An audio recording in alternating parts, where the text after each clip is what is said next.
एक देश एक चुनाव पर मोदी सरकार की बड़ी तैयारी। संसद के विशेष सत्र में ला सकती है बिल।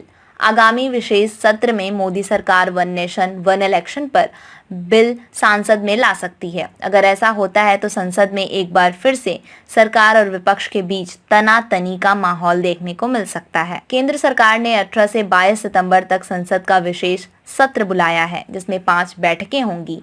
संसदीय कार्य मंत्री प्रहलाद जोशी ने गुरुवार को सोशल मीडिया साइट एक्स पर यह जानकारी दी। इसके बाद यह अटकलें लगाई जाने लगी कि विशेष सत्र के दौरान मोदी सरकार कोई अहम बिल ला सकती है। सूत्रों के अनुसार 5 दिनों तक चलने वाले संसद के विशेष सत्र में केंद्र सरकार एक देश एक चुनाव बिल लाने की तैयारी में है। बीजेपी लंबे समय से एक देश एक चुनाव चाहती है। खुद प्रधानमंत्री नरेंद्र मोदी इसका जिक्र कर चुके हैं। वह एक देश एक चुनाव को भारत की जरूरत बता चुके हैं। इंडिया टुडे ने सूत्रों के हवाले से बताया है कि आगामी विशेष सत्र में मोदी सरकार वन नेशन वन इलेक्शन पर बिल सांसद में ला सकती है। अगर ऐसा होता है तो संसद में एक बार फिर से सरकार और विपक्ष के बीच तनातनी का माहौल देखने को मिल सकता है। एक देश एक चुनाव पर विधि आयोग भी काफी सक्रिय है। इस साल की शुरुआत में उसने विभिन्न राजनीतिक दलों से जवाब भी मांगे थे।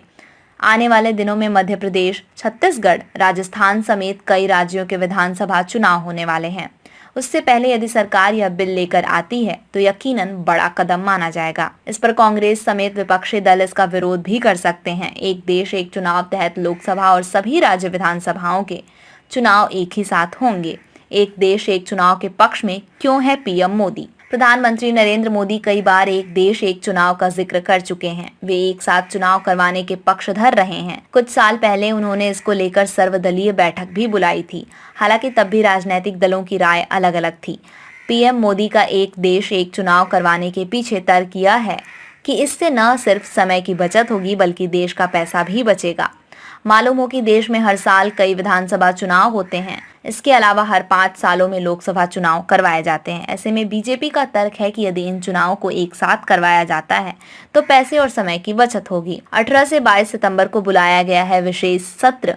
केंद्र सरकार ने अमृतकाल के बीच 18 से 22 सितंबर तक संसद का विशेष सत्र बुलाया है, जिसमें 5 बैठकें होंगी। संसदीय कार्य मंत्री जोशी ने सोशल मीडिया साइट एक्स पर पोस्ट में कहा, संसद का विशेष सत्र 17वीं लोकसभा का 13वां सत्र और राज्यसभा का 261वां सत्र 18 से 22 सितंबर को बुलाया गया है। संसद के इस विशेष सत्र के एजेंडे के बारे में आधिकारिक तौर पर कुछ भी नहीं कहा गया है। हालांकि यह सत्र 9 और 10 सितंबर को राष्ट्रीय राजधानी में G20 शिखर बैठक के कुछ दिनों बाद आयोजित होने जा रहा है। जो ने कहा कि संसद के इस विशेष सत्र में 5 बैठकें होंगी। संसदीय कार्य मंत्री ने कहा, अमृतकाल के समय में होने वाले इस सत्र में संसद में सार्थक चर्चा और बहस होने को लेकर आशान्वित हूं।